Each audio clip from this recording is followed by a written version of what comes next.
Lakarana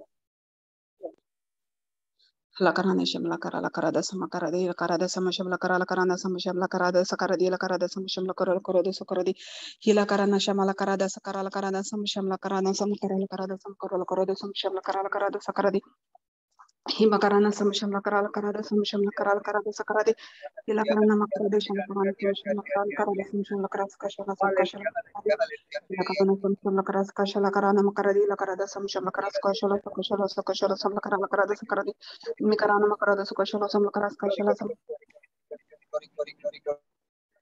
kara sakashala karana makarada kara sakashala karada samashamla kara lakarada samakara karada sakarali lakarada samashamla karada sakaradi hilakarana samashamla kara lakarada samashamla Mama shidera bara bara bara shidera bara bara shidera bara bara bara kala bara bara bara shidera bara bara bara bara shidera bara bara bara bara shidera Kendere mela kusutu kurana mashidera mara shidera kara basi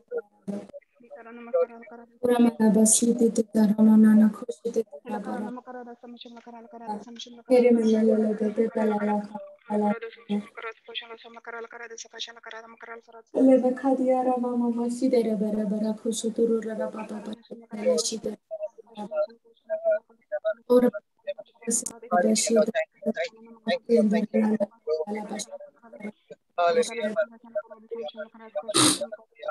Ora mana bakasi andara bara Ora mana bara andara bara bashi Lama kasi andara bara bara andara bara bashi andara bara bashi andara bara bara bara Ora bara bara bara bashi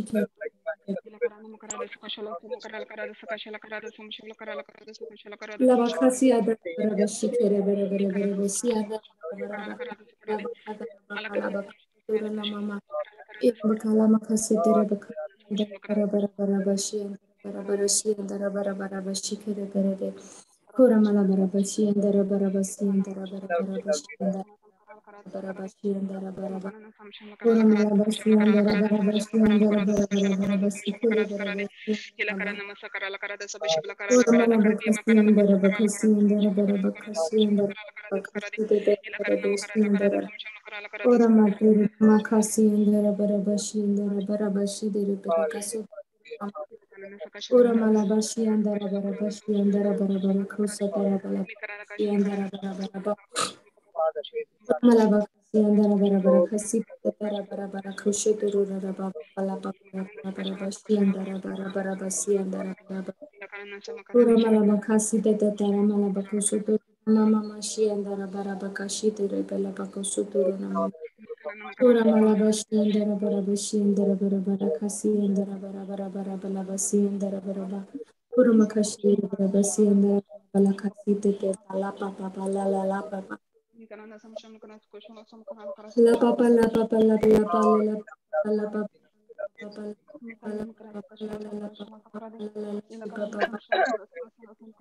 la papa la mama mama la mama mama la pala bashi la para basi tara para la bashi andara para basi andara para la para makasati ara bala bashi andara bashi andara para basi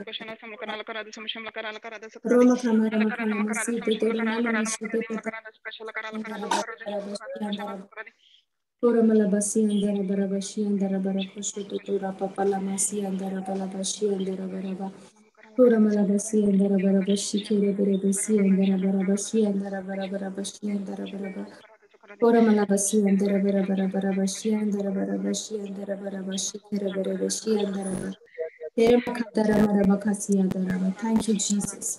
Thank you Jesus. Praise you Jesus. Hallelujah. Praise the Lord sisters. Praise the Lord everyone. Praise God, sister. Praise God. Thank you, Jesus. Sister, you will share the screen? Yeah, sure. Okay. Let's go to James chapter 1, verse 7.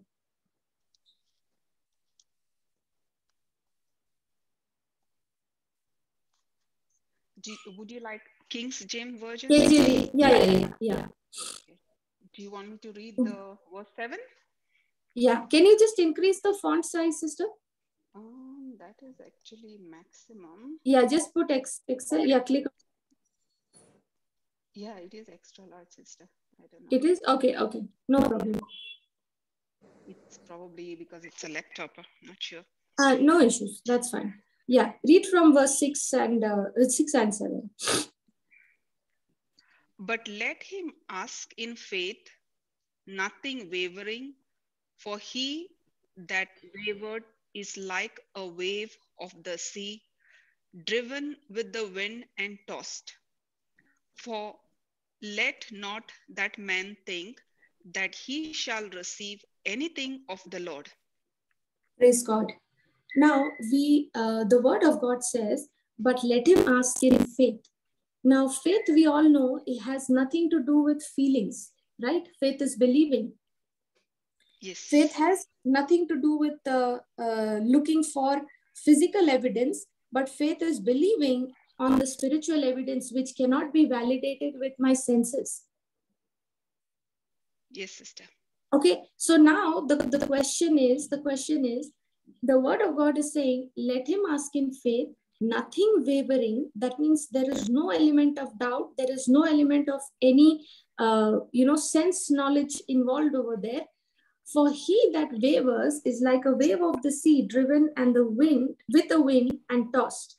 And for such a man, the Bible is saying, let not that man think that he shall receive anything of the Lord. So when I'm wavering, have I become a double-minded person? Yes, definitely. Yes. Now, can a double-minded person's prayer be answered? No. No. Because Sister, not expecting many a anything. times, yes, many a times we think that it is God who is not bringing the manifestation. Okay. Sometimes we even think it is the devil who is stopping the manifestation. Okay, but we fail to realize that most of the time it is my unbelief that is stopping the manifestation to come, which is delaying my progress. It is my double-mindedness which has become my enemy, which is stopping me from receiving all that the Lord has given to me. True, sister. So for God, yes, sister, tell me. We make calculations in our mind. This has always been happening like this, so it will be happening the same. So that is where we fail. Yes. Yes. Whereas the word of God very clearly says, don't be conformed to the patterns of this world. True.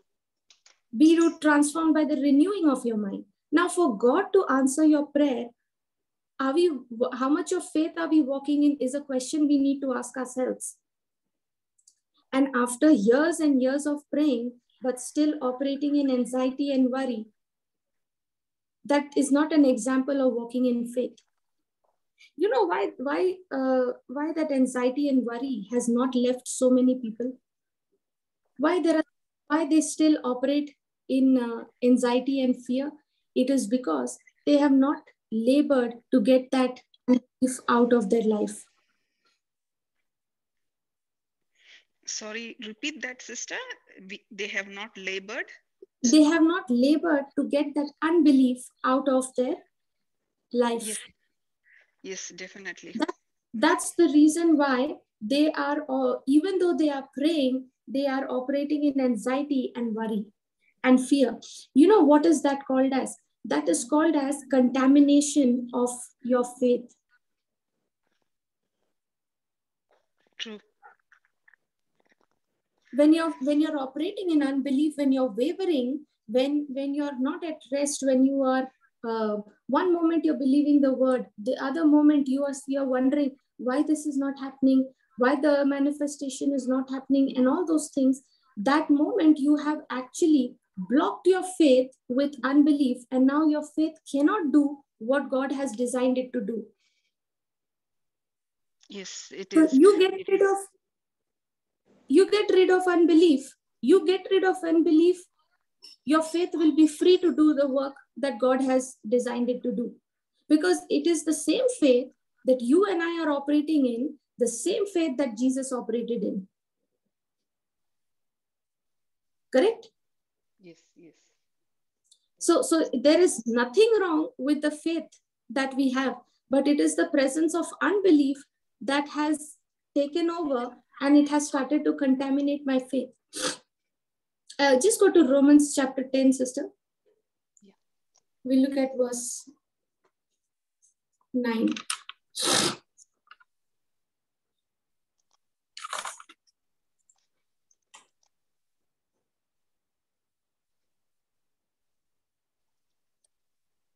Do you want me to read verse 9, Yeah. sister?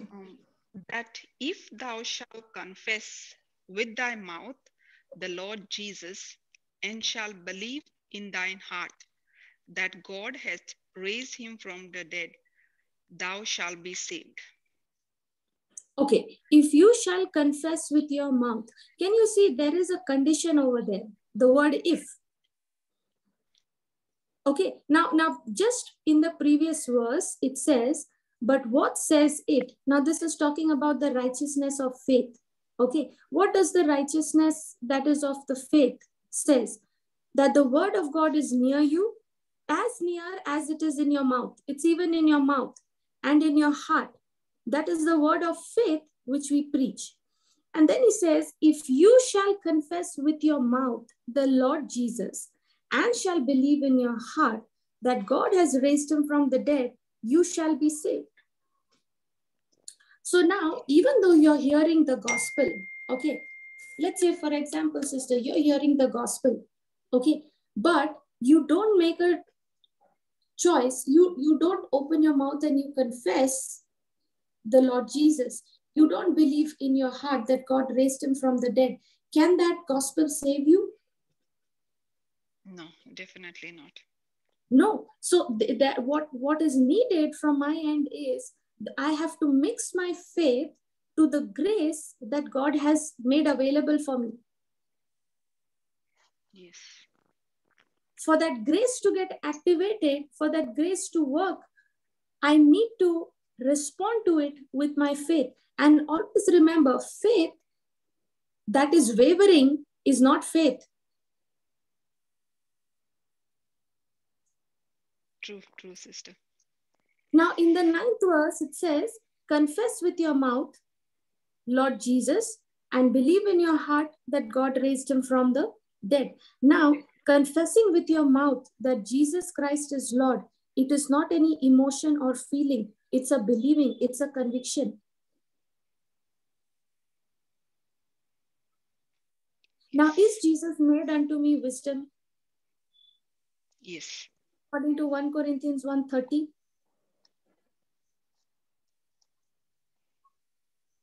We'll quickly go there and come back to this, okay, sister? Verse 30.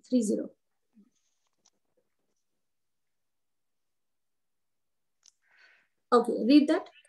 But of him are you in Jesus Christ, who of God is made unto us wisdom and righteousness and sanctification and redemption. Did you see that? But of him are you in Christ Jesus, who of God is made unto us what? Wisdom. So Jesus is made unto us wisdom. Jesus is made unto us righteousness. Jesus is made unto us sanctification and redemption. Right? So when you confess with your mouth that wisdom, when you confess with your mouth, Jesus is made unto me wisdom. When you confess with your mouth, Jesus is made unto me righteousness. Now, this is not some emotion, but it's a conviction, it's a belief, it's a believing that you are doing based on the written evidence, the spiritual evidence given to you.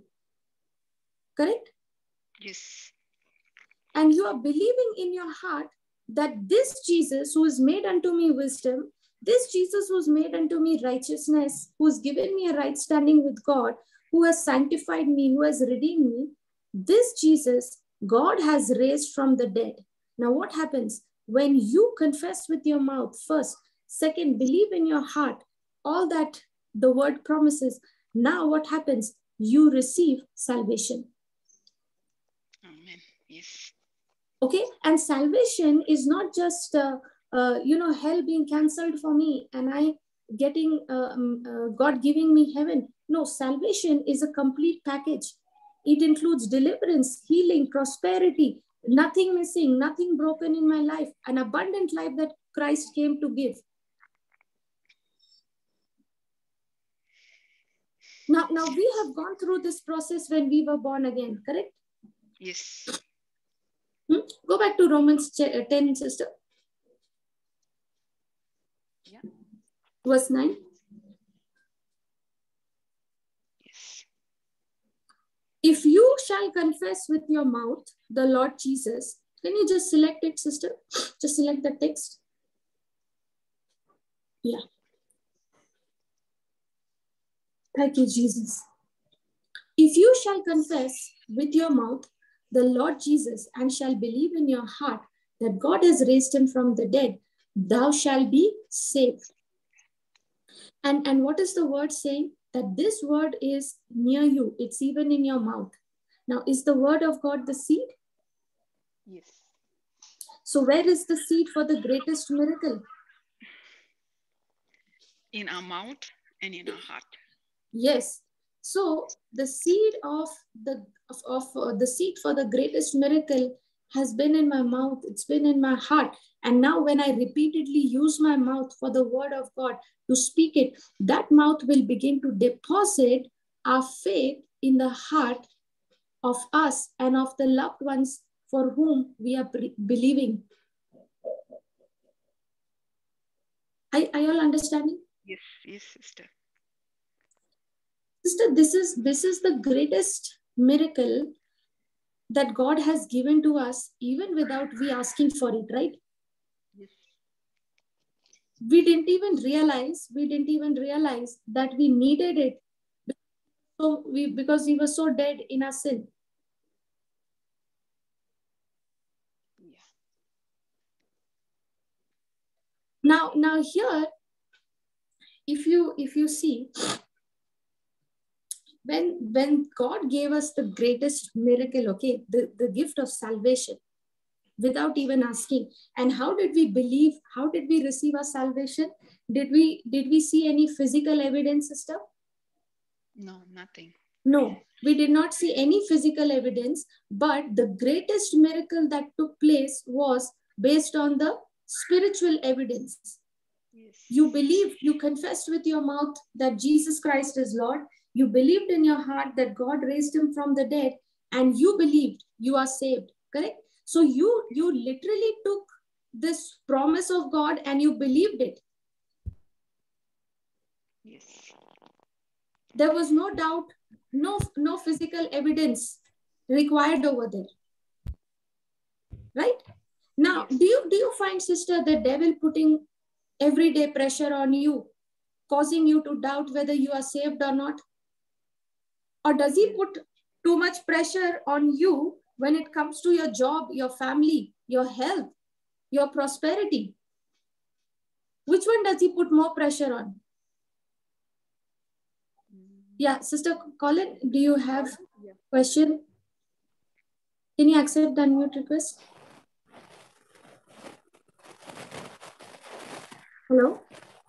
Yeah, speak out, Sister Colin. You're unmuted.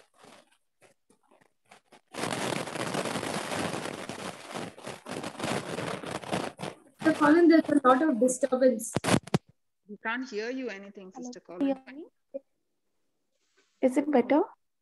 Yeah, we can hear you. Okay. I just wanted a prayer request for my sister. She's in her 8th month, and the doctor is saying that the baby's heart has failed, and they are, taking out the baby with through natural delivery. Hello, Okay. am I audible? Yes. Yeah. Yes. Yeah, I just wanted prayers for the baby. They said the baby's heart has failed and the baby is no more. Praise God. So what do you believe, sister? I believe that when she delivers, the baby will be healthy. So you believe that God will heal the baby? Yes, Jesus will breathe life into the baby. So the word of God is saying, Jesus has already healed the baby according to 1 Peter 2:24. Praise Jesus. Which one do you believe? Right now, your physical evidence is telling you the report is exactly opposite to what the promise of God is telling you. Yes, So which one do you believe? I believe that Jesus will give us a healthy baby. Praise God.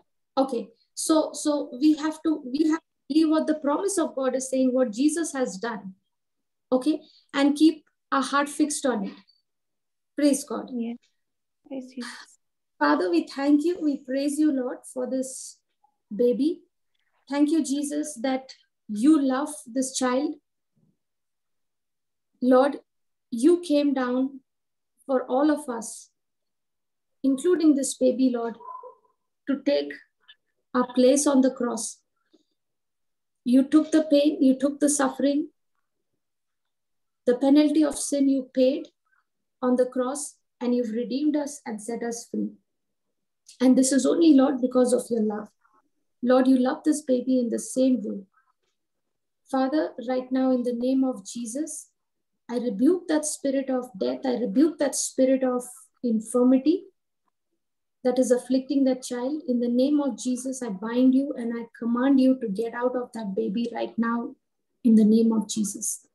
I thank you, Lord, that as your word is released, your word brings life, your word brings restoration, your word brings health and healing to all our flesh. In the name of Jesus, I speak to that baby's heart right now. Start working to the perfect condition, to the perfect functioning to which God has created you to function. I forbid every malfunction in that baby's heart in the name of Jesus. And I speak the heart, the veins, every part of his body, every part of every organ, I command you to start functioning to the perfection in which God has created you to function. I thank you, Lord, that your word says that your word never comes back empty, but always and always accomplishes the purpose for which it has been sent forth for.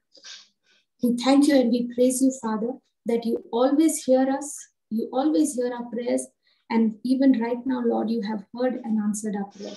We believe by faith, Lord, that this baby is not only healed, but this baby is made whole, anointed. With long life, you have satisfied this baby. And we thank you and we praise you, Lord, for this supernatural, for this creative miracle in Jesus' name.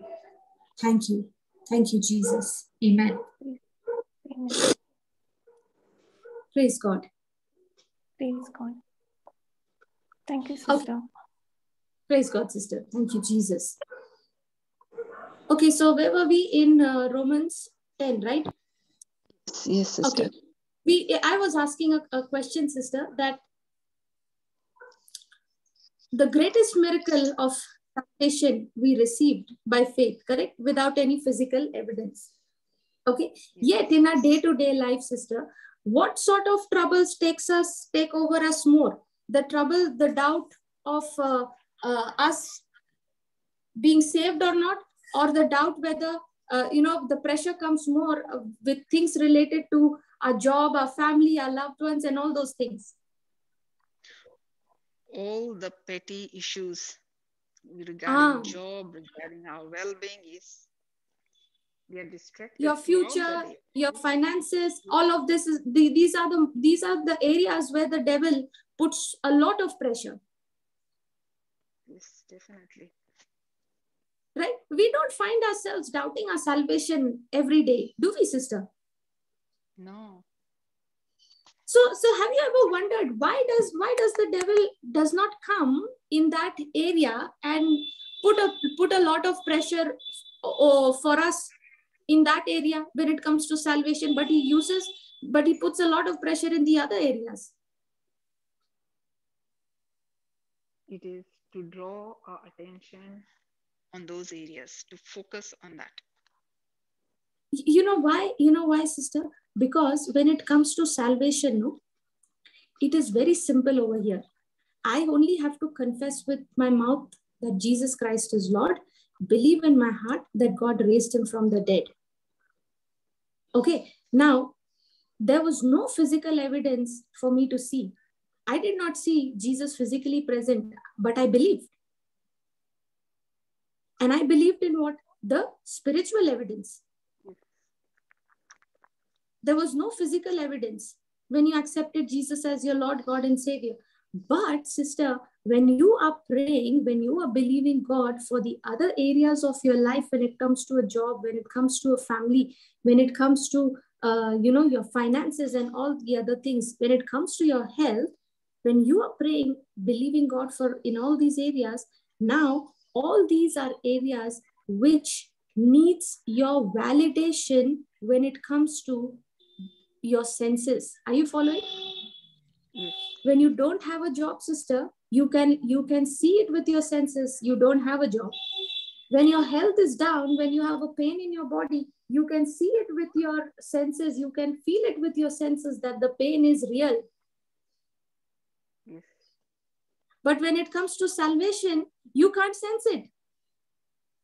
There is no sense in us out of that 5 senses which is demanding or which is asking from me that first show me the proof, then I will believe. Are you following? Yeah, definitely. Now, God is talking about the physical evidence or spiritual evidence over here in Romans 10:9. Spiritual. It is nothing Spiritual to do evidence. physical. Yes. So most of the time, our believing is on physical evidence or spiritual evidence. Physical, definitely. All those 5 senses, they play Yes. major role. And when our believing is on the physical evidence, sister, on what the doctor's report has said, okay, now what happens? I give the devil an open invitation to come and dominate me, to come and destroy me. Yes. Read the 13th verse. For whosoever shall call upon the name of the Lord shall be saved. For whosoever shall call upon the name of the Lord shall be saved. Now, is it written whosoever? Yeah. So Anybody. is this invitation open for everyone? Yes. Whoever reads it. And everyone who believes. Yes. Whosoever shall call upon the name of the Lord shall be saved. Okay, read the 14th verse. How then shall they call on him in whom they have not believed? And how shall they believe in him of whom they have not heard? And how shall they hear without a preacher? What is the scripture saying? How then shall they call on him on whom they have not believed? And how shall they believe of him of whom they have not heard? So, in other words, to believe, I need to hear first. Correct? Yes. Every day we are hearing a lot of news around the world. Right? Yeah. Every day we are hearing some information or the other. And we find ourselves sooner or later believing what we have heard. Yes. So hearing precedes believing. Now he says, how shall they hear without a preacher? So what is the job of a preacher? The job of the preacher is to change the person's thinking from the seen to the unseen. Yes. The job of the preacher is how much has he led the person to believe what he just spoke. And what he just spoke, how much of God's power is he using to demonstrate it? Yes. That's why, sister, when it comes to ministering others, when it comes to preaching the gospel, it is so important to build it on the foundation of God's word, and because that is the truth. That's why we shouldn't just go and speak what we feel. Everything I preach has to be backed up, has to be on the solid foundation of the word of God. Yes. Because now that word is a written guarantee. And now when you are relying on that word and you're moving in faith, now the Spirit of God will confirm it with signs and wonders. So why does trials and troubles come in our life? These are opportunities for us to grow faith. Romans 10:17 says what? Faith comes by hearing, and hearing by the word of God. Correct? Yes. Same chapter, sister. Come down to the 17th verse. So then, faith comes by hearing, and hearing by the word of God. So then faith cometh by hearing, and hearing by the word of God. So how do we hear? We hear by the word of God. You know what this scripture says? It speaks, we cannot believe and have faith. First of all, the person has to hear the word of God. Without hearing, there is no faith. Yes. Without hearing the word of God, there is no faith. Have you ever heard, sister, sometimes when you ask people, do you have faith? They will say, yes, I have faith. And then you ask them, okay, so what is the promise of God that you are believing? The person will say, I don't know any promise of God, but I have faith. Heard that? Come on. Yeah, faith has to be backed up with the promise of God. It has Yes. to be tied with the promise of God. So if there is no promise of God, if that person is not standing on the promise of God, if he does not even have the promises of God, no written guarantee, then his faith is on an emotional level. Yes. That it has no solid ground. And one storm comes, a slight wind is enough to blow him off. A small crisis is enough to blow him off. Praise God. Praise God. Yes. Okay, let's look at Acts chapter 10. Let's go to Acts chapter 10.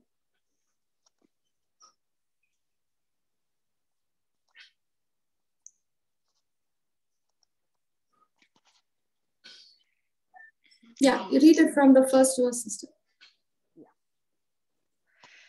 There was a certain man in Caesarea called Cornelius, a centurion of the band called the Italian band, a devout man and one that feared God with all his house, which gave much alms to the people and prayed to the God always. Do you want me to continue, sister? Yeah. Read till the fourth verse. He saw in a vision, evidently about the 9th hour of the day, an angel of God coming to him and saying unto him, Cornelius. And when he looked on him, he was afraid and said, What is it, Lord? And he said unto him, Thy prayers and thy alms are come up for a memorial before God. Praise God. Now, here he says, and when he looked on him, he was afraid and said, What is it, Lord? And he said unto him, Your prayers and your alms are come up for a memorial before God. Now, what is the difference between alms and what is the difference between tithes? Alms and tithes, did you say, sister? Yes, sister. Yeah. Alms, you give it to poor people who are who can't afford anything. Tithes are for preaching of gospel. You can give it to church, or it is to spread the word of God. So that's the main difference. Yes. Correct. So this man, Cornelius, was a devout man. He was a God-fearing man, okay, who gave much alms to the people and prayed to God always. So he was a good man. He was a devout man, and he used to give alms. Alms is something when a person is using his resources to give it to the poorest of the poor. Yes. And tithes, when a person who's giving tithes, he's not giving it to people. He is actually giving his resources to preach the gospel. Yes. So when they are giving, they are not actually giving it to the church, to the preacher. They're actually giving it to God. Yeah. So when a person is serving the poor, that poor person will remain a poor because he is only depending on him to feed him. Correct, sister? Yeah. Yeah. And you don't get anything back from the poor person. Yeah. Now that person is relying only on you to always feed him. Yes. But when a person is giving tithes, he is actually giving it unto God, and tithes is always meant to build the kingdom of God. Yes. When you are giving the tithes, now the preaching of the word, the laborers are going to those people, preaching the gospel to them and teaching them how to live a victorious life.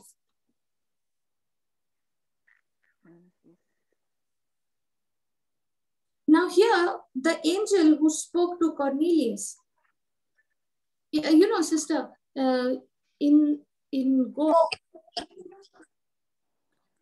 when we used to go for the retreats, okay, the growth retreats and all, at one point in time, there was a group of pickpocketers, thieves, and who had come. Yeah, yeah. I've watched that one. Yes, coming. You watched that? Yes. Yes. Okay. Now, these are people, sister, who have been living on the streets from generations in that poverty. Okay. There are so many people in that who took birth on the street and they died on the street. They have never lived in a proper house. Yes. Okay, now these are people who have been poor all their lives. The generations have been poor all their lives. Now, isn't it easy, sister? With all our resources, we can give all the facilities to them, right? Yes. But if I don't teach him the kingdom principles, if I don't teach him the gospel, the truth, will that person will that person change?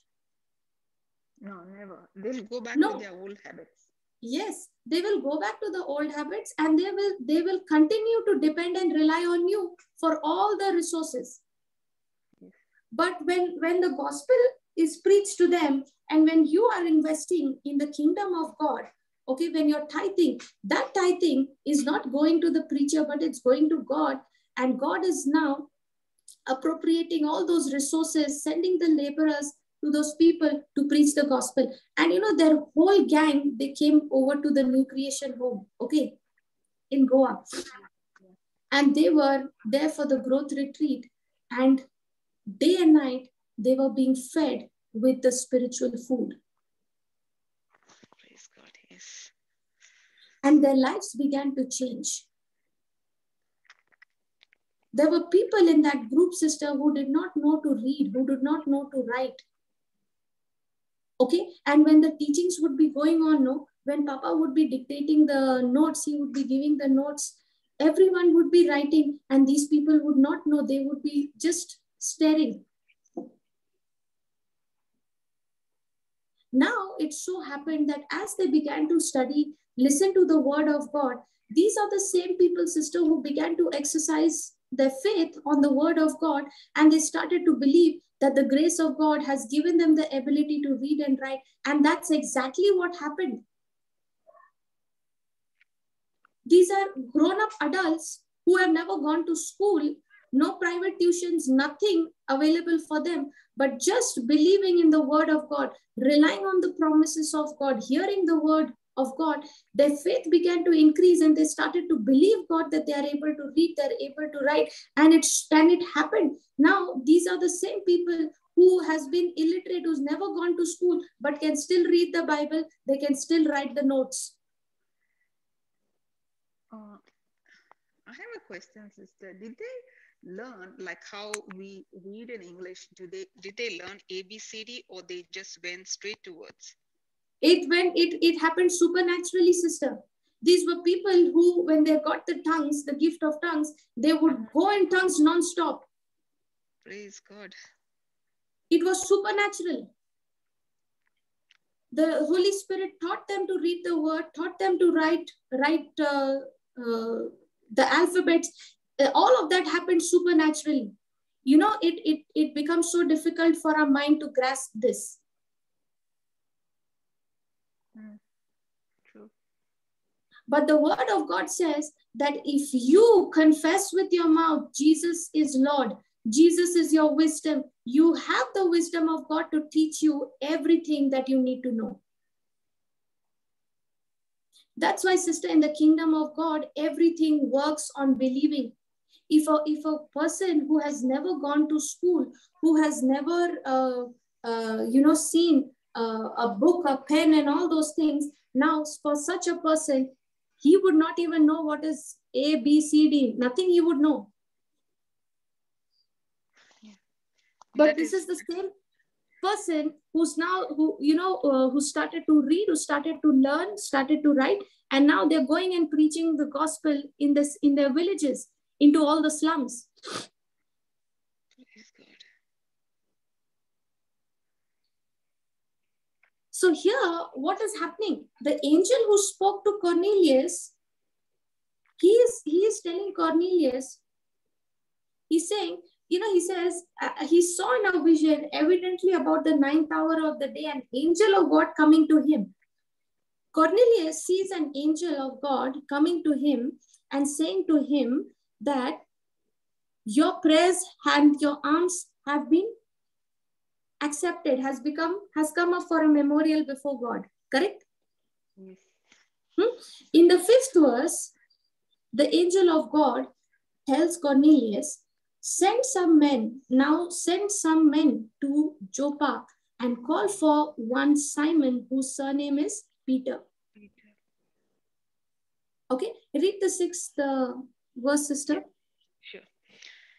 He lodged with one Simon, a tanner, whose house is by the seaside. He shall tell thee what thou oughtest to do. Now the angel of God is giving an instruction to Cornelius. He's saying, send some men to Joppa and ask for a person by the name of Simon Peter. Peter. Yes. Okay. And this Simon Peter is staying with another Simon called the tanner, whose house is by the seaside. He shall tell you, Simon Peter will tell you what you need to do. Can you see that?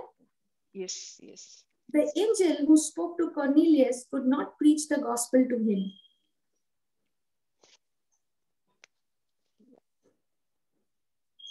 The angel could not preach the gospel to him. Why? Because angels cannot preach the gospel. They have not been assigned to do that. So who has been assigned to preach the gospel? We. Man has been designed. Man has been assigned to preach the gospel. Praise God, yes. Go to Mark 16 and 15. Let's show it to you. Mark 16 verse 15. And then we come back to this. Sure.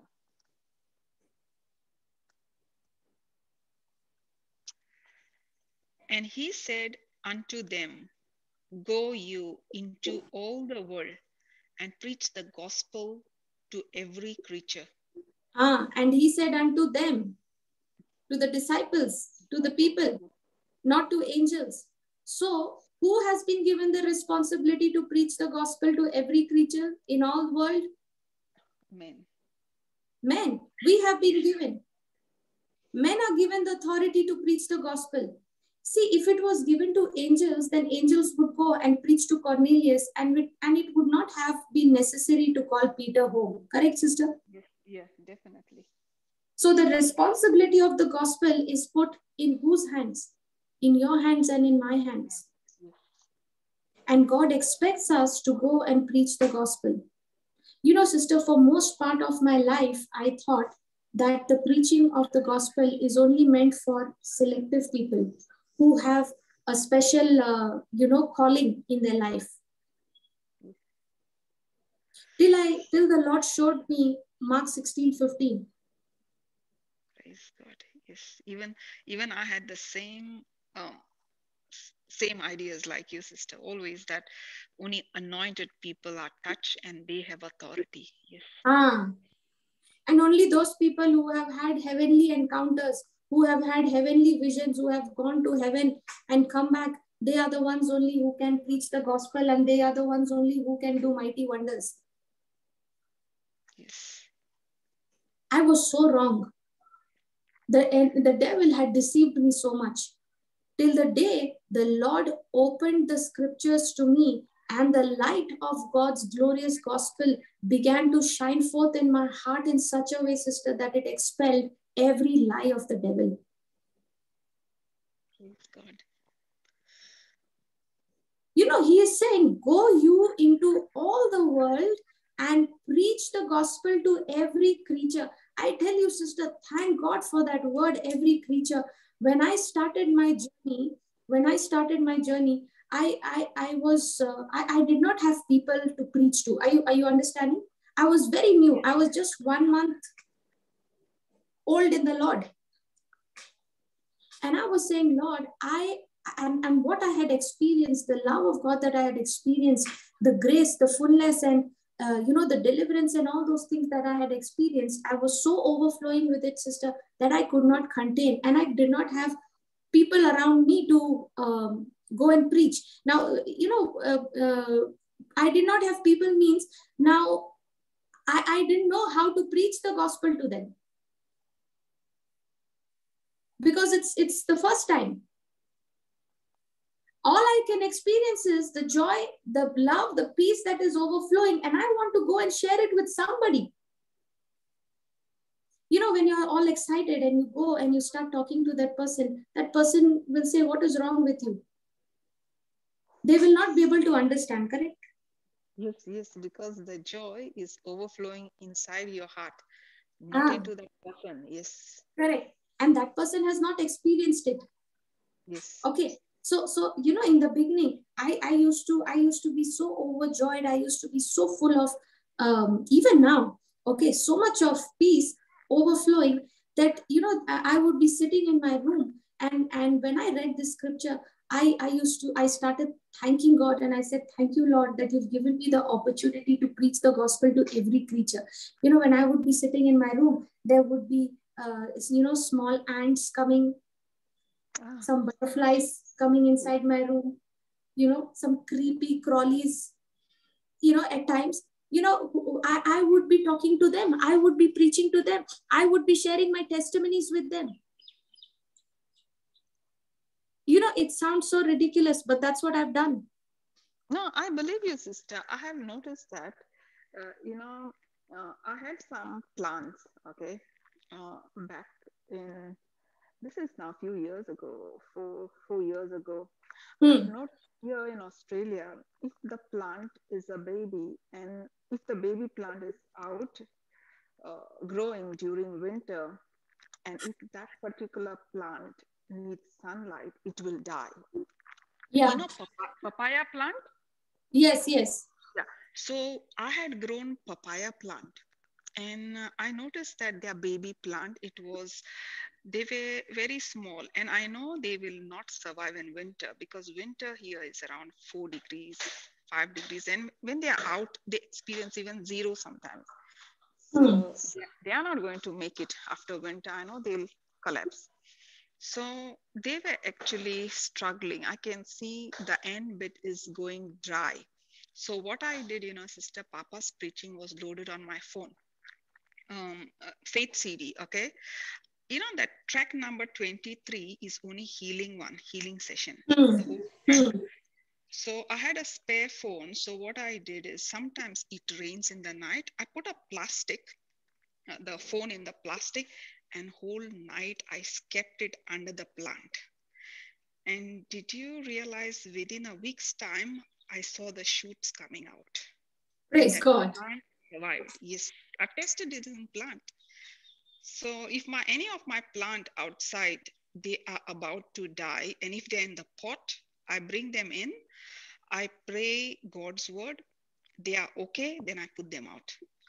Nature survives with God's word. I've Yes. experienced.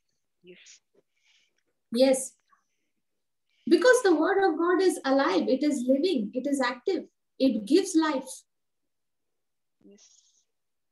Praise God. So isn't the responsibility, isn't the job to preach the gospel to every creature given to us, sister? Yeah, it is evident.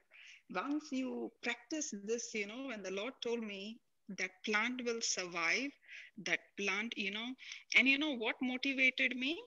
You remember one dog used to come in new creation, Papa used to Yeah. Yes. that that dog was limping, he prayed, got healing. So Lord told me that Jesus said that my word is spirit, my word is life. It can give life to dogs, it can give life even to your plants. And Lord told me, Yes. you try it and you see. And I noticed that, and because of that dog, Lord started speaking to me. It can give life to anybody. It can give life to plants, animal. You just have to practice it and see, activate your faith. And I noticed that. Absolutely. Praise God. And what, the God has given to us the assignment to preach the gospel. And if I am not stepping out in faith, sister, how many people's destinies have been locked up on the inside of me? I might be a laborer for so many people, right? Yeah, definitely. And if I'm not stepping out in faith, how many people's progress, how many people's breakthrough am I delaying by my own laziness, by my own fears of sometimes fear stops us, saying, you don't know the word, you don't know the Bible cover to cover, you don't have all the answers. If they will ask you something and if you get stuck, what will happen? Yes. And because of that fear, so many people don't step out. True. I have to believe that it is not my gospel, it is the gospel of Christ. So when I'm preaching the gospel of Christ, it is the Holy Spirit who is helping me preach. I have to do my study. I have to study the scripture, and what I have learned, all I have to go and share it with others. And the Holy Spirit who will work with me, he will confirm it with signs and wonders. True. If I know the answer to something, I give the answer. If I don't know the answer to something, I say I don't know. And it is absolutely fine if I don't know. Why? Because I am not going there to show off my Bible knowledge. Yes. I am going there to share with you what the Lord has done in my life. And if you are willing to believe, he can do much more than you can think, than you can ask or even imagine. When a person starts thinking like that, his attitude begins to change. That person, the Lord will start using that person in such a mighty way, because now that person is not at all relying on his own self ability, sister, not relying on his own willpower, but he has learned to tap into the grace of God, and that's what is needed. When you are weak, he is strong in you. Praise God. Praise God. Okay, let's come back to Acts 11. Sorry, Acts 10. Yeah. Any verse you want me to read, sister? Sixth verse. He lodged with one Simon, a tanner, whose house is by the seaside. He shall tell thee what thou oughtest to do. Okay, so now he is telling you, go and meet Simon Peter. He will tell you what to do. So this man Cornelius had to be saved, correct? Yes. Now, was he a devout man? Yes. See the second verse. He was a devout man. He was a God-fearing man. He was a man who was giving alms generously to the people. He even prayed to God. But having done all these things, did he still need to be saved? Yes. So that means God, God is pleased with him. He says, this, your prayers, your alms giving have come up for a memorial before God. God is also pleased with him. And God is so pleased with him that God does not want him to miss salvation. Yes. He wants him to be saved. But without the preaching of the gospel, can he get saved? No. No. That's why he sends him out to the right person who will preach the gospel to him and get him saved. Right? So was Peter the laborer for Cornelius? Yes. In the same way, are we laborers for someone out there in the world? Yes.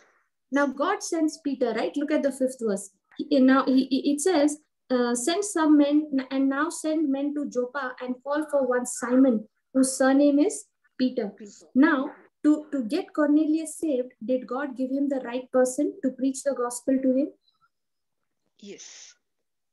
Now, did he know, sister, whom to go to? Did Cornelius, before God could give him the instruction, did he know whom to go to? No, he was not aware. He was not even aware. He didn't even know that he needs to be saved. Yes. Okay, in the same way, sister, does God know who is the right laborer for my loved one? Yes, definitely he knows. So if he knows who is the right laborer, do I have to rely on him and believe by faith that, Lord, you have sent the perfect laborer in the lives of my loved one? Yes. And when you're believing that the right laborer has walked into the life of your loved one, what are you supposed to do? You're supposed to be at rest. You're supposed to be at peace and full of joy, believing and thanking God that the work has already started. Yes, sister. Many a time, sister, we want our loved ones to change according to our way. If I don't see him doing a certain action, we don't believe that he is saved or he is walking according to the word, correct? Yeah, true. Absolutely right. So when we are confessing the scripture for our loved ones, no, sister, like how we say, my loved one is the body of Christ, Satan has no power over him. We say my loved one is filled with the wisdom of God. He has the mind of Christ. God's wisdom is formed within him. All that we say, right? The scriptures. Yes. Now, when we are saying that scripture, what is the purpose? What is the reason why I'm saying that scripture? The reason why I'm saying that scripture is to believe that is what the promise of God declares for my loved one. Correct? Yes, that's correct. So the first thing that happens when you start confessing the promises of God for your loved one, that promise, that scripture is meant to first change the way you see your loved one. You get what I'm saying? Right. Yes. So all this while, sister, you have been looking at your loved one as a notorious person with all the bad habits. Okay, now you are praying to God and you're saying, I want my loved one to be saved. God is saying, sure, I want him saved more than you. And to do that, I've sent my son. Okay, so now when you're taking the promises of God and you're meditating upon it, that meditation of the word, that believing of the word is meant first to help you start seeing your loved one as the righteousness of God in Christ Jesus. That scripture is first of all meant to change your thinking. Stop seeing your child, your loved one with those bad habits, and start seeing your loved one through the lens of God's word. God is calling him righteous. You also start calling him righteous. And God is not calling him righteous based on his behavior. God is calling him righteous based on what Jesus has done for him. In the same way, you don't call him based on what his behavior is showing you. You call him based on what Christ has done for him.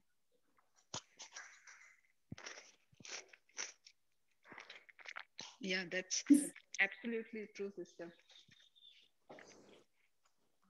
Now, in that situation, sister, which is more difficult, to change our thinking? Yeah. When your loved one is... Yes. Sorry, sister. The key reason it should be because, you see, I've got a mindset of my loved one, that my loved one is like this and like that. So when I meditate on those scriptures, my imagination is changing first. First, I'm changing my thinking. Correct. But many a time, sister, we confess the scriptures believing that when I confess it, that's what that's how the person will become. Right? Yes. Our thinking is that that's how the person will become. But God is saying, no. You don't confess thinking that when you speak the word, that's how he will become. You speak the truth because that's what he is in reality. What you see right now is a temporary condition. Yes. True. Sister, if a person understands the truth, what a change will take place, right? First of all, the person will enter into rest. They will not be worked out. They will not be stressed out. Yeah. First thing will happen, sister, is we stop observing the person and having that imagination. No, there is no changes. I'm saying 20 times. I'm saying 30 times, but no changes because we try to depend on our works. Yes.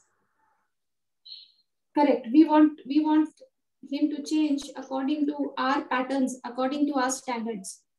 Yes. Praise God. I sometimes wonder, sister, did we also use the same standards against, for our own life as we do it with others? I don't think so. We are more light and easy with ourselves and more hard and tough with others. Yeah, definitely. Praise God. Now you see, God has sent. He's arranged Peter. He's arranged Peter to preach the gospel to him. Now, to get Cornelius saved, God gives him the right person to preach the gospel. In the same way, is not God going to give us inspiration and the word of God to go and preach the gospel to someone who needs it? Yes, definitely.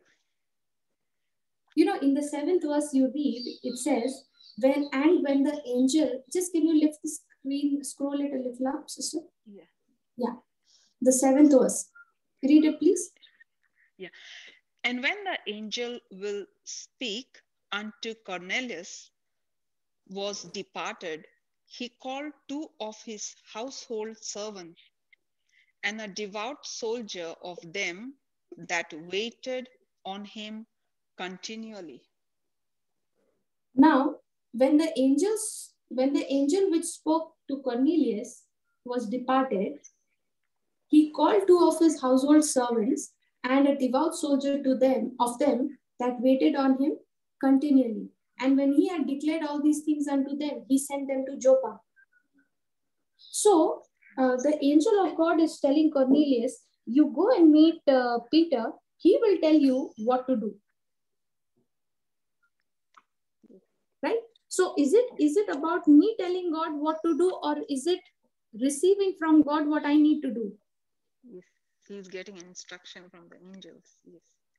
So even in our lives also, sister, how many times do we advise God, telling him, Lord, please do this, that, change my loved one like this, change my loved one like that?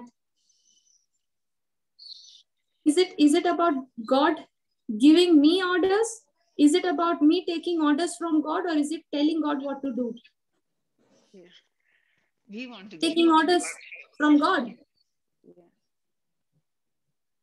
Now, go to Acts 11, sister, verse 14.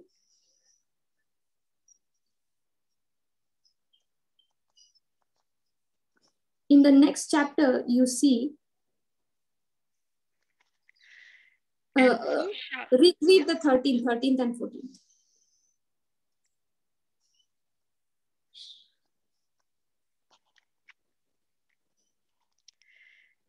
And he showed us how he had seen an angel in his house, which stood and said unto him, Send men to Joppa, and call for Simon, whose surname is Peter, who shall tell thee words, whereby thou and all thy household shall be saved.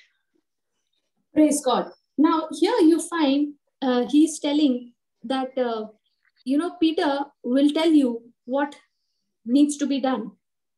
He will tell you the words whereby you and all your house shall be saved. Now, if Peter had to say, let me rest, let me go tomorrow, and Cornelius had died that same evening, do you think Cornelius would have received salvation?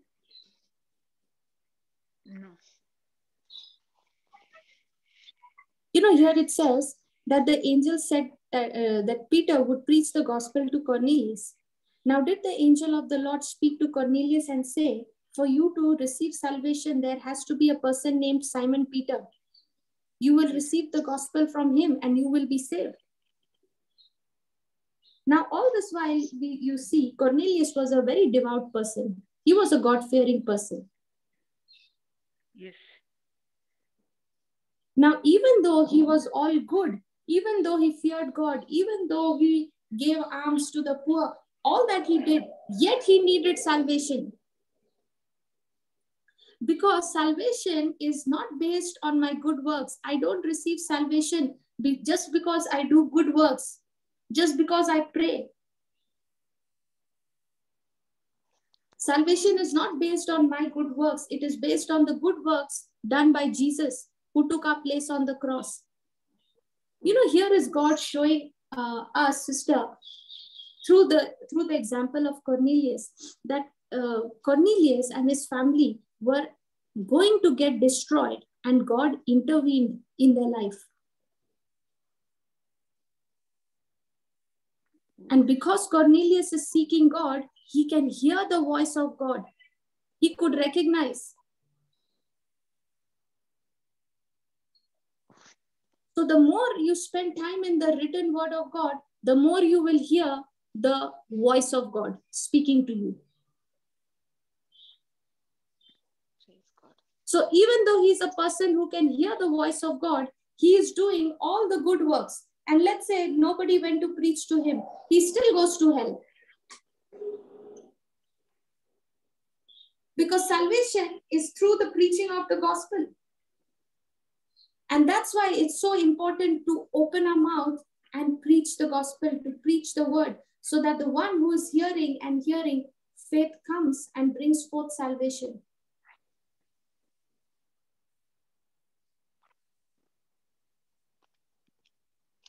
Sister, it is so easy to get healed, correct?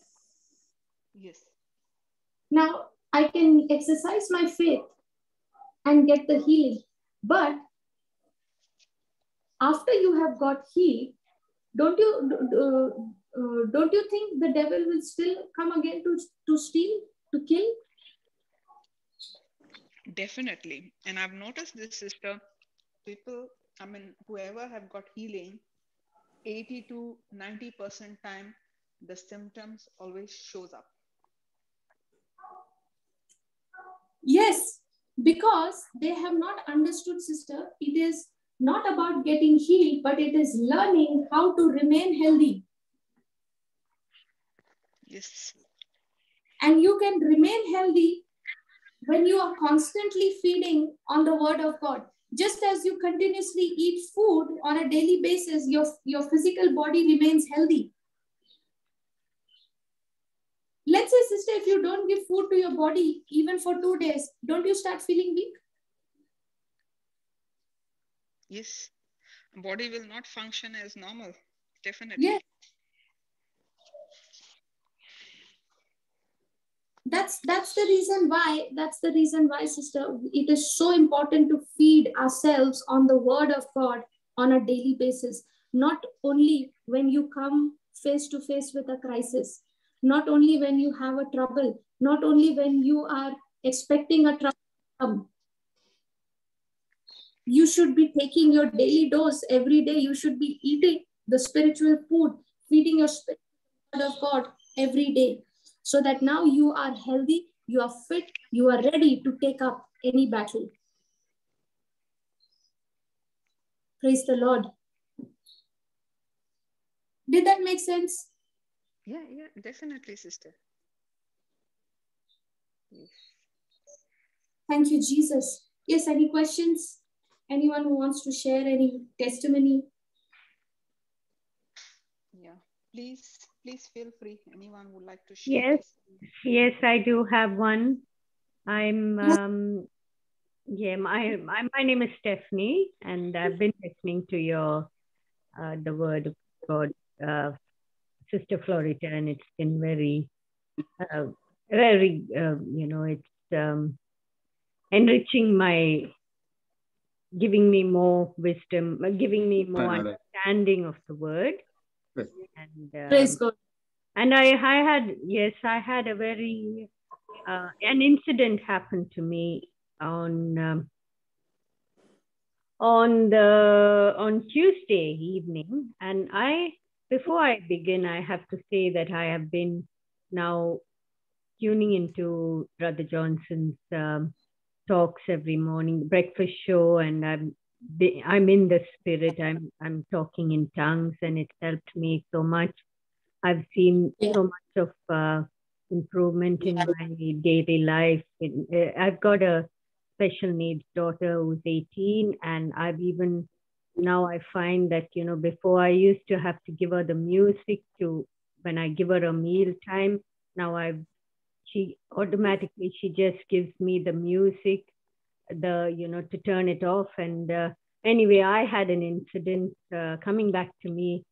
I had an incident on Tuesday night where my right hand from my thumb, it's all swelled up, and I was in a lot of pain. And I don't know where that pain came from, but I was in a lot of pain. I just started confessing the scriptures. I kept saying, Jesus, I'm your flesh, Lord, and your healing is flowing in me, Lord. And, I also confessed, Jesus, I eat your flesh. Jesus, I drink your blood, and you dwell in me. And I just didn't know. The swelling my hand swelled up, and I was in severe pain. And next morning, I felt everything had left me. The pain was gone. The swelling was still there, but I just believe my Lord, as I give glory to God for his amazing work in my life all these years. I really give praise and honor and thanks. And my Jesus, he is in me, and I believe he is helping me every day in my day-to-day struggles, in my day-to-day battles. So I united my pain with what pain my Jesus had been through. Can you hear me? Yes, sister. Yes. Loud and clear. Yes. So, Sister Florita, I have to say, yes, every day I don't tune in earlier. I miss the first little bit, but I take down the scriptures, and I have to go back and read it back again, and study on it, work on it a bit more. But I have to say, my God is really, he's working amazing things in my life, in my kids' life. And I give him all praise and honor and thanks and glory. Praise God, sister. Because you are beloved. Yes, Jesus, yes. Thank you. I believe I'm the, and I confessed the divine prayer, every day. Yes, that divine praises. Yeah. So, and I say 5 scriptures every day. I say, the Spirit of the Lord is upon me and my kids. And I say we are the body of Christ. I also say, in the mighty name of Jesus, every part of me is functioning in the perfection like God has designed me to function, and I forbid. So every day, that is those 5 scriptures that I have been confessing daily for myself and my kids, and and I have. Praise God. Thank you, sister. God bless you, sister. Praise God. Thank you, Jesus. Yes, anyone else who wants to share? Yes, please, sister. Thank you, sister, for the amazing talk. Praise God. Praise God, sister. Sister, I'd like a prayer of agreement, please, because I gave a scripture to a couple that are in the need of selling their house, and I gave Matthew 7:7, the ask and it will be given you, search and you will find, knock and the door will be opened for you. And this was, say, about 2.5 months ago. And there was no interest. And last week, I gave them Isaiah 45:2-3. I will go before you and level the mountains. I will break in pieces the doors of bronze and cut through the bars of iron. I will give you the treasures of darkness and riches hidden in secret places, so that you may know that it is I, the Lord, the God of Israel, who call you by your name. And praise God, they had their first person of interest going to view the property. So I'd like to make a prayer of agreement according to Matthew 18:19 and 20. And I'd like to say, thank you, Jesus. Praise you, God. Thank you, Lord Jesus, that this property of this retired couple has been sold in the mighty name of Jesus, according to Matthew 18:19 and 20, Lord, where 2 or more of us are gathered, Lord Jesus. Lord Jesus, you are amongst us. And whatever we ask for, Lord, in your name, your Heavenly Father gives it to us, Lord Jesus. And we thank you, Lord, that the property has been sold to the best buyer for the best price possible. And we give you all praise and glory, Jesus.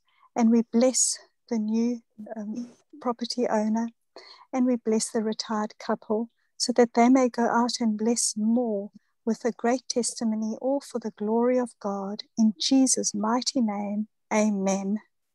Amen. I agree with your sister. Amen. Thank you. Praise God. Thank you. I just want to praise and thank God. Yes, sister.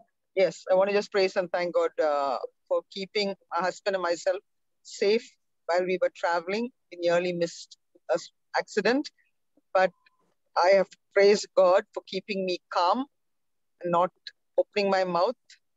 And also the reason we were saved was because God's protection was on us.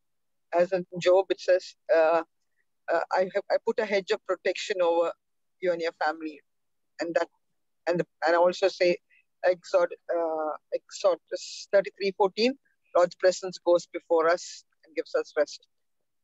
And with that promise, nothing touched us and nothing made us get upset about anything. But this I want to praise and thank God. And also praying in tongues every day has helped me in my spiritual journey. Thank you, Sister Florita, for all your teachings. God bless you. Praise God. God bless you, sister. Thank you, Jesus. Thank you, Jesus. Hallelujah. Yes, Sister Domina, over to you.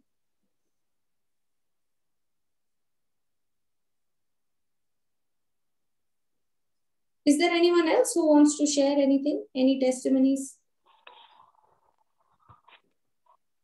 Do you have time, sister? Should I share? Small Yeah, one, yeah. or should I keep it next week? Go ahead, go ahead. Okay, now 30th of June is closing of financial year for Australia. See, I work in payroll, sister, and I'm offered this position in the month of March. The higher position, I'm the standalone position. I have no help, nothing. And the system which I work on is very temperamental.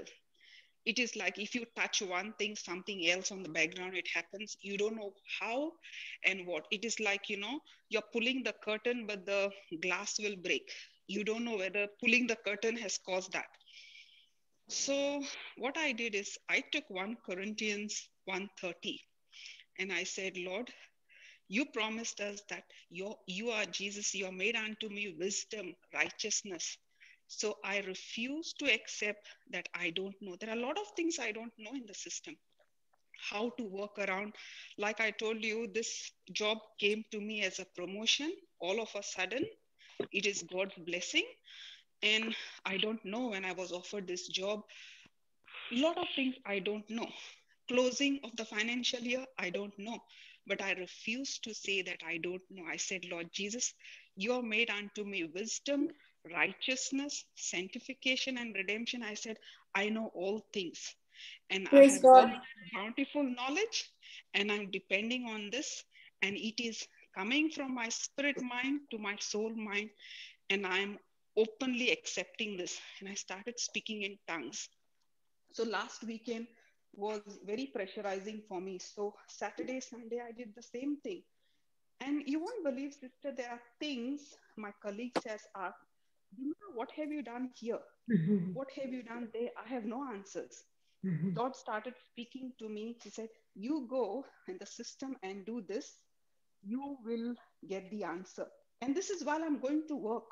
I'm on my way to work. He said, when you go to work, you click on this. The result is this. I was amazed the answers are coming. Answers are coming from me, from my colleagues, and a lot of things I was able to finalize the closing year. It's not totally finalized, but these are the things which I don't know. Nobody has trained me, but speaking in tongues and believing that Jesus is made unto me wisdom, righteousness, it has made amazing results at my workplace. So your teaching has been really fruitful, sister. I'm applying it in my practical life, and yes, I can see results. Praise God. God. Thank you. Thank you so much, Jesus. Praise the Lord. Praise God. It is so amazing, sister. When you tap into the wisdom of God, there are solutions that will come which will really blow your mind. Yes, definitely. Yeah, and before that, one sister called me up from Goa. She is working for 24 years in the bank, okay, long years. So she took 30 days sick leave, okay. Now she's got about 90 days sick leave. She was told to join back because she's not well. And I know she was sick. Her mom was sick with COVID. So I prayed over them and she calls me up. She says, Domina, this company had told me you resign. The reason they're forcing her to resign because they don't want to pay her anything. She's on a higher scale. There are new people there. They can pay them a very low wage. So they want to get rid of her. So I gave her the steps. So I led her in speaking in tongues. I told her we rebuke that every spirit which is giving the decision. We claim the spirit of Lord is upon all the authorities in the company. And I told her, Lord, the battle belongs to you. She's having her job. And we claimed all the scriptures. And I told her, you be at rest. She was under tremendous pressure. So we rebuked all the evil spirit which is disturbing the management to take the decision to remove her from the job. We prayed, we blessed all the authorities. And I told her, you be at peace. And after the prayer, she said, Domina, and Lord told me something has left her. And then she told me that pressure which was there has left her. Really, because she's depending on this job. She cannot lose this job. You know how difficult, sister, during COVID. To get another one is not easy. So I told her, see, now we prayed. I don't want you go and asking for prayers here and there. What we have prayed, we sowed the seed. You just have to praise God. And I told her, you will have this job not because they want to give you a job because of your heart condition. Your heart should be happy because the kingdom of heaven is inside of us, inside our heart. Your heart condition will decide whether you will get this job or whether you lose this job. So if you're worried, they are going to sack you. They want to make you redundant. I said, that is what you're going to see. I don't want you to go back thinking that they're planning to sack you or anything. Whatever your state is, continuously keep thanking God. And I was in the train when I spoke to her. I finished. I came home. I had my dinner. I saw missed call again. So she called me and she told me, the moment you finish the prayers, I got 2 calls from the company requesting me to join the company. And, they are not forcing you to leave. If you don't want, it is your choice. So everything changed. Then she realized, she said, it is so easy. I told her, yes, it is. They will give you job because of your heart condition. Because most people, they think, because I'm praying, it is helping me. She realized that day that you have to not fight your battle. You have to be at rest. Your heart condition should be totally strong. If you're wavering, if you're going up and down, the decision, what is happening, it is changing because of your heart condition, because of our heart condition. Yeah, praise God. Very happy.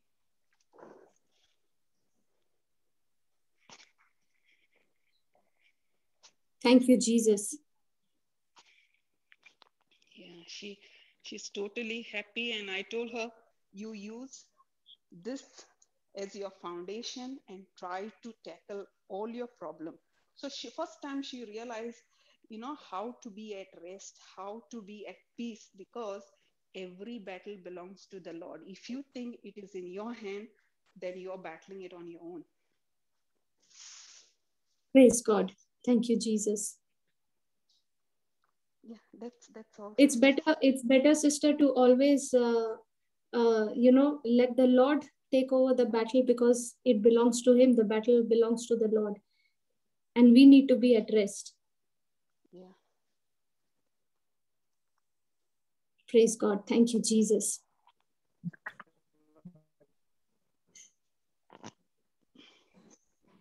Okay, sister. So we'll continue in the next class then. Sure. Yeah. Thank you, sister. Praise God. Yes, sister, you can say the closing prayer. Lord Jesus, Abba Father, Holy Spirit, we thank you, Lord. You have spoke to each one of us today through this preaching. Lord, I thank you that you have filled us with wisdom, with your knowledge, with your understanding. You have filled our hearts with your truth. Lord, I thank you that they have sunk into deep in our heart. And as we are encountering situation, as we are encountering problems, this truth will come to our soul mind, from our spirit mind, to use it, to apply it in our practical life. Lord, your word says in Romans that we have to speak out of our mouth and we believe in our heart, and everything we achieve, the salvation of us comes just by speaking out of our mouth and believing in our heart. So everything is coming from the same speaking and believing. Lord, we thank you that using this as the foundation, we believe, Lord, deep inside our heart, that we will use your word and not acknowledge what we see in our eyes, what we can sense in our five senses. We thank you, Lord. We will use all these truths in our life and we will come back victorious with testimonies this coming weekend. We make this prayer, Abba Father, in the name of our Lord Jesus Christ. Amen. Amen. Thank you, Jesus. Praise God, sister. Thank you. God bless you all. Praise the Lord. Thank you, Sister Toriko. Thank you, Sister Mina. Thank you, everyone. Amen. Thank you very